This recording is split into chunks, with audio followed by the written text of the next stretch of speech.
안녕하세요. 네, 홍성규의 진보TV 주간 뉴스 브리핑 세상을 보는 눈. 오늘도 5가지 소식 준비했습니다. 먼저 첫 번째 소식은 노동과 관련한 칼럼인데요. 모두가 다 알고 계시죠? 네, 성공회대 노동 아카데미 주임 교수이신 하종강 선생님이 경향신문에 썼던 칼럼이에요. 제목은 불법을 통해야 얻을 수 있는 권리라는 건데요. 하종강 선생님은 모두가 다 아실 거예요. 지난 수십 년 동안 곳곳에서 노동조합 교육도 하시고 수많은 활동가들과 함께 직접 일선에서 활동도 하시는 분이고, 아마 노동조합 교육과 관련해서는 대한민국에서 최고가 아닐까 싶습니다. 예전에 그 만화 송곳이라는 만화에서도 그 모델이 되기도 하셨죠. 그래서 이분이 이제 최근에 화물연대 파업과 관련한 것을 가지고 쓰신 파업인 것 같아요. 화물연대 파업에 대해서 윤석열 대통령은 불법을 통해서 얻을 수 있는 것은 아무것도 없다고 했다지만, 지금까지 노동자들은 불법을 통하지 않고는 아무것도 얻을 수 없었다고 해도 지나친 말이 아니다. 그러면서 이제 예전에 전교조, 선생님들이 노동조합을 만들었을 때, 그리고 공무원 노조, 지금은 당연히 누구나 인정하고 있는 노조잖아요. 물론 노동 3권이 아직 온전하게 보장되어 있지는 않아요.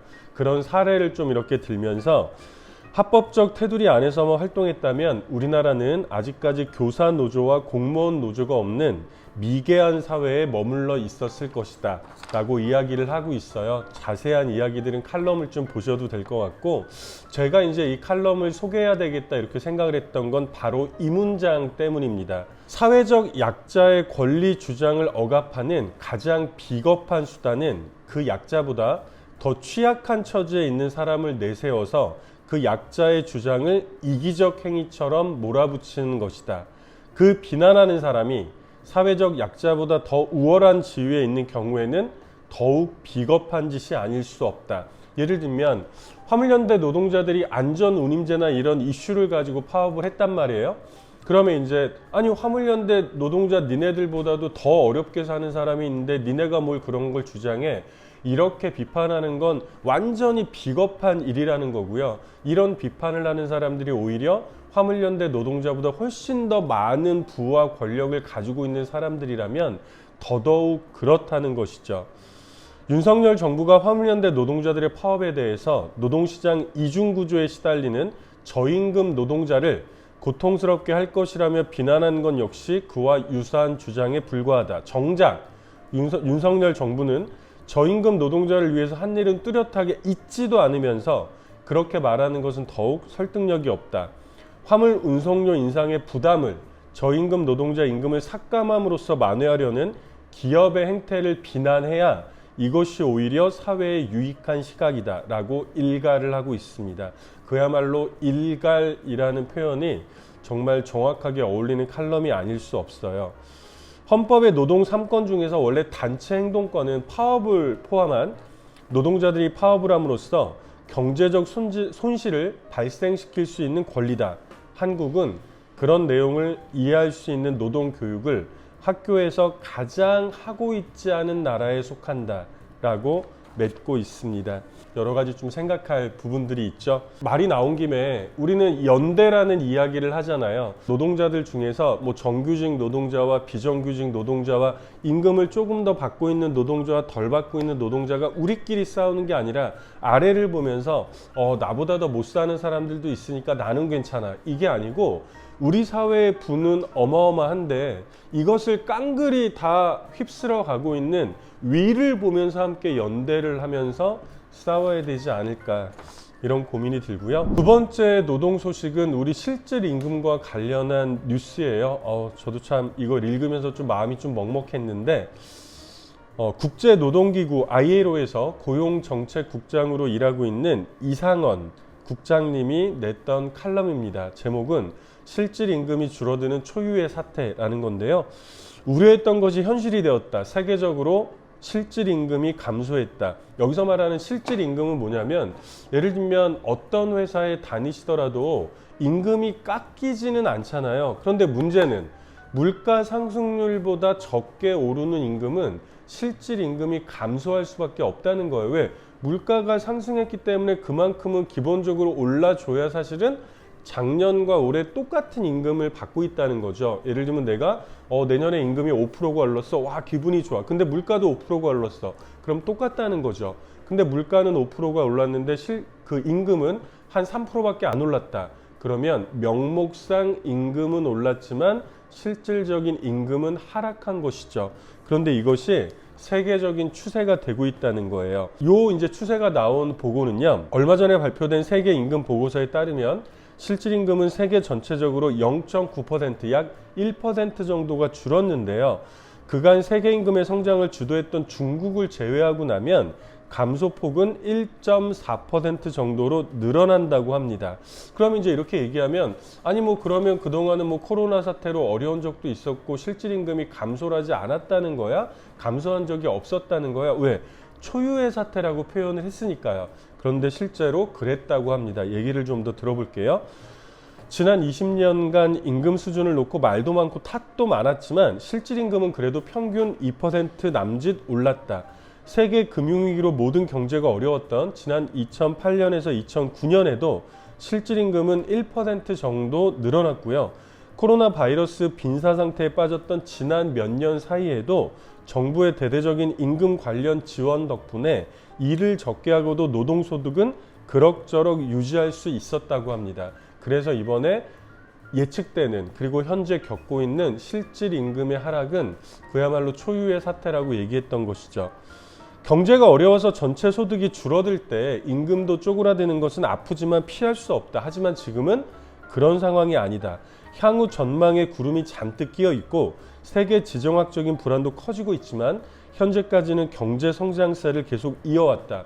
국제통화기금조차도 올해 세계 경제가 3% 정도 성장할 것으로 추정한 상황임에도 불구하고 실질 임금이 하락하고 있다는 겁니다. 더 걱정스러운 것은 이런 수치들도 평균에 불과하다는 것이다. 왜요?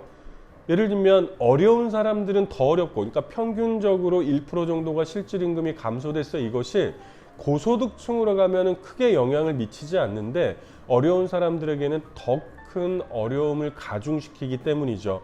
지금은 분리와 분열의 시대다. 무엇보다도 물가 상승이 월급 봉투에 미치는 영향이 같지 않죠. 예컨대 현재 식료품이나 에너지 부문에서 물가 상승을 주도하고 있는데 이런 품목에 대한 저소득층의 지출 비중은 압도적으로 크기 때문입니다. 따라서 현재 상황에서는 노동자들, 특히 저임금 소득자들의 생계비 안정을 위한 정책이 절실할 수밖에 없죠. 그리고 특히 이 부분에서는 공공재 성격이 강한 에너지 부문 같은 경우에는 가격 개입이 필수 불가결하다라고 주장을 하고 있습니다. 그리고 횡재세라는 얘기 들어보셨잖아요. 최근에도 진보당에서 시중은행, 4대 시중은행 엄청나게 이 어려운 상황에서도 엄청난 이윤을 가져갔던 4대 시중은행 앞에서 대출금리를 인하하라, 그리고 횡재세를 도입하라라고 이제 운동을 벌이고 있는데요. 그리고 많은 이들의 경제적 어려움으로 이익을 얻은 사람이나 조직이 있다면 마땅히 그 이익은 사회적으로 나누도록 조처해야 한다. 이렇게 마련된 재원은 저소득층 생계비 안정에 사용하면 된다. 특히 에너지 기업을 비롯해 최근 사상 최대 이윤을 올린 기업들, 대표적으로 은행들이 있겠죠. 이들에게는 초과 이윤세 또는 횡재세를 부과할 필요가 있다. 표면적으로는 기술적 어려움을 이유로 이를 반대하는 목소리가 있지만 실제로는 기업과 전문가들의 본능적 이해관계와 거부감이 더 큰 이유다. 이제껏 해본 적이 없다는 것이 새로운 현실에 대한 새로운 해법을 찾지 못할 이유가 돼서는 안 된다. 우리는 늘 새로운 길로 가고 있으니까요. 동시에 이제 우리 서민들의 생활이 얼마나 어려운지를 나타내는 또 통계가 나왔습니다. 고금리에 이자 부담이 높아진 가운데 고물가로 실질 소득마저 줄어들면서 어떤 현상이 벌어져요? 보험 계약 해지액과 보험 약관 대출이 사상 최고 수준으로 늘어났대요. 어떤 거예요? 보험을 붓고 있었는데 내가 진짜 원금을 까먹는 한이 있더라도 이 보험을 깨거나 아니면 보험 약관 대출이 사실은 가장 저리잖아요. 이 보험 약관 대출이 사상 최고로 늘어나고 있다는 데죠. 보험을 해지하는 데에는 여러 이유가 있겠으나 보험료도 부담스럽고 당장 생활비가 부족해서 원금 손실을 떠안고 보험을 깨는 경우가 대부분이다. 그만큼 서민 가계가 막다른 골목으로 몰리고 있음을 보여주고 있는데요. 이거는 지난 11일 날 생명보험협회에서 조사를 했던 이 결과에도 고스란히 드러났던 상황입니다. 근데 문제는요, 사정이 이런데도 국회는 내년도 예산안을 현재 심의 중인데 최대 쟁점이 뭐예요? 법인세 최고 세율이에요. 서민들은 못 살겠다, 정말 힘들다 이렇게 얘기하고 있는데 이 부자들, 특히 이제 법인세라고 하는 것은 기업들이 내는 세금이잖아요. 이 세금을 깎아주는 데 혈안이 돼 있다는 거죠. 과세 표준 3천억 원 초과 기업들의 법인세 최고 세율을 25%에서 22%로 낮추자는 것이 윤석열 정부의 안이죠. 정부는 또 주식 양도세 비과세 기준을 종목당 10억 원에서 100억 원으로 올리려고 하고 있습니다. 서민들은 지금 하루하루 목이 타들어가는데 정부는 어디에 우선순위를 두고 있는지 정말 기가 찹니다. 서민들을 위한 긴급 생계자금 지원을 확대하고 사회 안전망을 강화하는 것이 지금 가장 시급하고 긴박한 일이겠죠. 네. 세 번째 소식입니다. 이것도 아마 들어보신 적 있을 거예요. 의사들이 부족하다는 거예요. 특히 청소년 소아과 의사들인데요. 지난 16일 날 대한소아청소년과 학회에 따르면 지난 9월과 12월 두 차례에 걸쳐서 전국에 소아청소년과 전공의 수련병원 96곳, 약 100곳을 대상으로 긴급 조사를 시행했는데요. 그 결과 전체 75%가, 즉 100곳 중에 75곳이 내년부터 진료를 축소할 예정이라고 답을 했다고 합니다. 진료 축소는 응급 진료를 폐쇄하거나 축소하거나 또는 입원을 축소하거나 중환자실을 축소하는 순으로 답변이 많았어요. 수련병원들은 진료 축소 이후로 전공의 부족에 따른 소아청소년과 교수들의 당직이 2년 이상 길어지면서 한계 상황에 도달했다는 것을 최우선으로 꼽았습니다. 이번 조사에서 내년도에 근무할 전공의가 한 명도 없는 수련병원은 32%, 3곳 중에 한 곳은 전공의가 없다는 거죠. 소아청소년과 총 정원 대비 전공의 근무 비율도 39%, 40%가 안 되는 거예요. 그치는 것으로 집계가 됐어요. 그리고 이렇게 병원들에서 점점점 소아청소년과 진료가 어려워지니까 당연히 이제 몇몇 운영하고 있는 병원들의 또 환자가 몰리겠죠. 그러니까 또 이제 운영하고 있는 병원들도 소아응급실 전문의의 필요가 누적되고 응급진료의 질이 하락하는 도미노 현상이 이어지고 있다는 거죠. 지방은 사정이 더 심각하다고 합니다. 일부 지방 대학병원은 평일 주간과 일요일은 소아응급실의 문을 닫고 평일 야간에만 운영을 하고 있고요.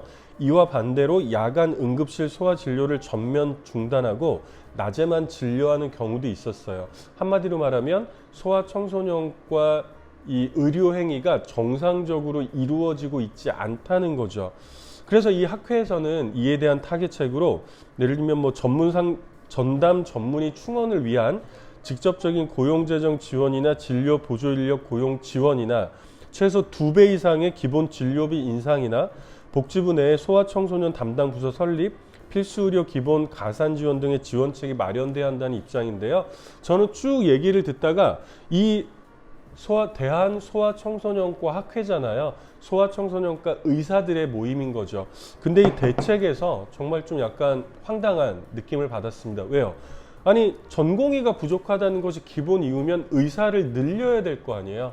근데 의사를 늘려야 된다는 이야기는 없고, 예를 들면 그 진료비를 올려야 된다, 이런 얘기만 있는 거잖아요.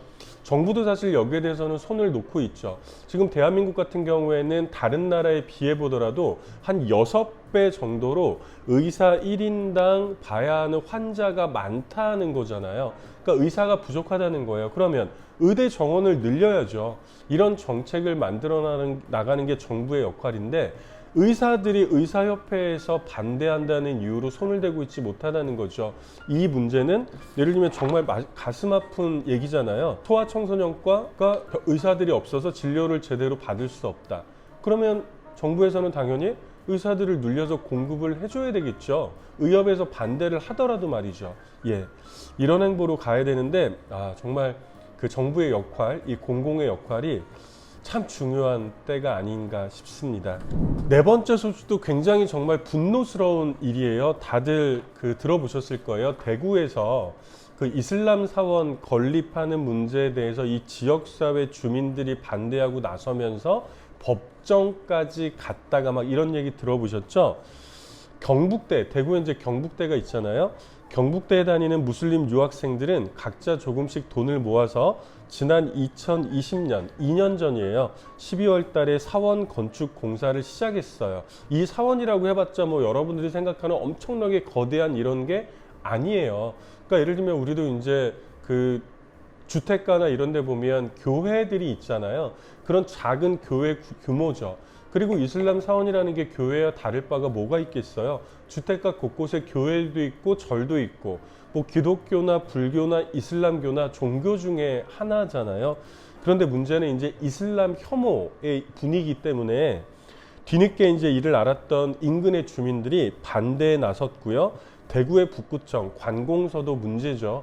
대구의 북구청에서 공사 중지 행정명령을 내렸었죠. 그래서 이후에 이 건축주와 시민단체 등은 행정명령 철회 소송을 냈고요.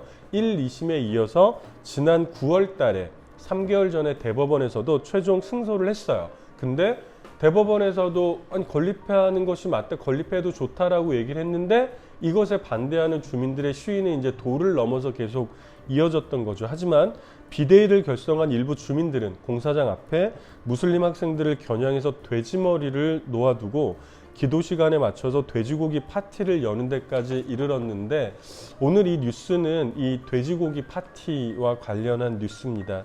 지난 15일자예요.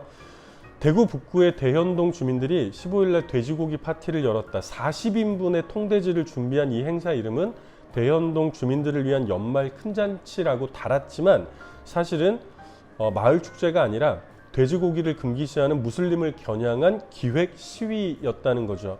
이날 파티는 경북대 서문 인근의 이슬람 사원 건립 공사장 바로 앞에서 열렸어요. 공사장 앞에는 지난 10월 말부터 주민들이 가져다 놓은 돼지머리 3개와 족발, 돼지꼬리 등도 놓여 있었죠. 정말 마음이 너무 아프고 분노스럽습니다. 지역 주민들로 꾸려진 대현동 이슬람사원 반대 비상대책위원회는 자신들의 행위가 토속신앙이라고 강변을 했다고 하는데 정말 혐오를 하는 사람들이 거꾸로 내가 혐오를 당하고 있다 이런 강변이랑 똑같은 거죠. 토속신앙에 근거한 돼지머리 고사를 혐오범죄라고 주장하는 게 말이 되는가? 여기는 대한민국이다. 막 이제 이렇게 하면서 기자회견까지 열었어요. 이슬람 사원 건축주들이야말로 주민들의 문화와 종교를 차별하고 혐오하고 있다. 정말 뭐라 그럴까요? 그 입장이 뒤바뀌어도 정말 그 유분수네요. 그리고 이슬람 사원 건립을 지지하는 이 경북대 인근이라고 했잖아요. 또 상식적인 생각을 가진 학생들이 당연히 있었겠죠. 이들에게 폭언과 물리력 행사도 서슴지 않았어요. 행사 도중에 경북대 재학생 2명이 교문 입구에 사원 건립 지지 대자보를 붙이려고 하니까 때로 몰려가가지고 대자보를 힘으로 뺏었어요. 이들은 학생들을 둘러싸고 위협적 분위기를 조성한 뒤에 누구 사주를 받고 왔냐? 미래가 불쌍하다라고 막말을 퍼붓고요. 학생들이 이제 이 언론에 취재진과 인터뷰를 하려고 학교 안으로 몸을 피했지만 일부 주민들은 계속 뒤따르면서 이름과 소속을 따져 물었다고 합니다. 이날 반대 주민들이 바베큐 파티를 연 시간은 무슬림의 점심 기도 시간이었어요. 무슬림 유학생들은 사원 공사장 앞 주택을 임시 기도소로 쓰고 있었는데 이날은 이제 주민들이 다 모여가지고 꽁꽁 반대를 하고 있으니까 기도소가 아닌 학교 안에서 약식으로 기도를 드렸다고 합니다. 대구 이슬람 사원 문제의 평화적 해결을 위한 대책위원회가 시민사회 단체들이 또 모였겠죠. 이날 성명을 냈어요. 돼지 사체 또는 돼지머리를 이슬람 사원에 투척하고 전시하는 행위는 이슬람 혐오를 표현하는 대표적 행위다. 돼지머리를 두는 것에 이어 공개적으로 바베큐 파티까지 진행하는 일부 주민의 표현 방식은 정말 참담하죠. 무엇보다 이 사안에 대해서 공공기관으로서의 의무를 다하지 않고 있는 대구 북구청은 규탄받아 마땅하다고 밝혔습니다. 여전히 여기에서도 공공기관의 역할이 굉장히 중요하죠.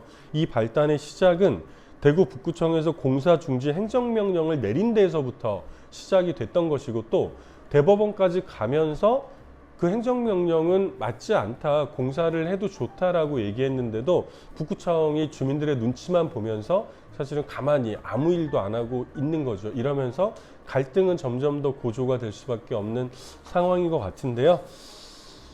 정말 네, 연말에 정말 그 새밑이라고 하잖아요. 따뜻한 소식들이 넘쳐나야 되는데 참담한 또 이 대한민국의 한 단면이 아닌가 싶습니다. 차별금지법이 빨리 제정이 돼야 되겠죠. 마지막 뉴스는 국제면 뉴스예요. 일본에서 안보 관련 3대 문서를 개정을 했고 반격 능력 보유를 명시를 했습니다. 제2차 세계대전 이후에 이른바 이제 평화헌법이라고 불렀죠. 그리고 일본은 뭐 무장을 하지 않고 다른 나라를 뭐 선제적으로 침략하지 않고 자위대, 그래서 일본은 군대가 아니라 자위대라고 또 얘기를 하고 있잖아요. 근데 이것이 약 10년 전부터 아베 총리 시절부터 이 평화헌법을 뒤엎는 흐름들이 있었는데 거기에 좀 굉장히 상징적인 그리고 실질적인 조치가 아닌가 싶습니다. 지난 16일인데요. 일본 정부는 적 미사일 기지 등에 대한 공격 능력을 의미하는 반격 능력 표현을 반격 능력이라고 한 거예요. 선제 공격, 뭐 선제 타격 이렇게 하면 또 반발이 심하지만 그러나 어퍼치나 매치나 같은 의미겠죠. 반격 능력을 보유하고 장거리 미사일 전력을 향상한다는 내용을 담아서 안보 관련 3대 문서가 있거든요. 그게 이제 일본의 국가안전보장 전략, 국가방위 전략, 방위력 정비 계획인데요. 요 세 가지를 다 개정을 한 거예요. 국가안전보장 전략은 외교 안보 정책의 근본 방향을 담은 지침서인데요. 지난 2013년, 딱 정확하게 10년 전이죠. 2013년에 아베 신조 정권에서 책정이 됐으며 개정은 이번이 처음이라고 합니다. 이렇게 개정하고 나서 이를 위해서 일본은요, 내년부터 향후 5년간 약 48조 원을 들여서 미국 토마호크 미사일을 구입을 하고요. 일본산 12식 지대함 유도탄 개량 그리고 극초음속 미사일 개발 등 원거리 타격 능력 강화에 나설 예정이에요. 주변국에 대한 기술도 달라졌는데요. 중국을 북한과 러시아보다 먼저 다루면서 지금까지 없었던 최대의 전략적 도전으로 규정을 했습니다. 정확하게 중국을 타격으로 삼은 그 목표로 삼은 이런 개정이라고 볼 수 있고 이건 뭐랑 똑같아요? 미국과 궤를 같이 하고 있는 흐름이죠. 일본 정부는 방위력의 근본적인 강화를 위해서 앞으로 5년간 방위비로 약 415조 원을 확보하기로 했는데요. 이렇게 되면 현재 세계 9위인 일본의 국방 예산 규모는 평화헌법을 가지고 자위대를 운용하고 있으면서도 일본의 국방 예산은 세계 9위인 거예요. 우리나라는 세계 6위죠. 어마어마하죠. 이 세계 9위인 일본의 국방 예산 규모는 5년 뒤에는 세계 3위로 상승을 한다고 합니다. 뭐 딱 보니까 미국, 중국 다음에 일본이겠네요. 그리고 우리나라가 바로 있겠죠.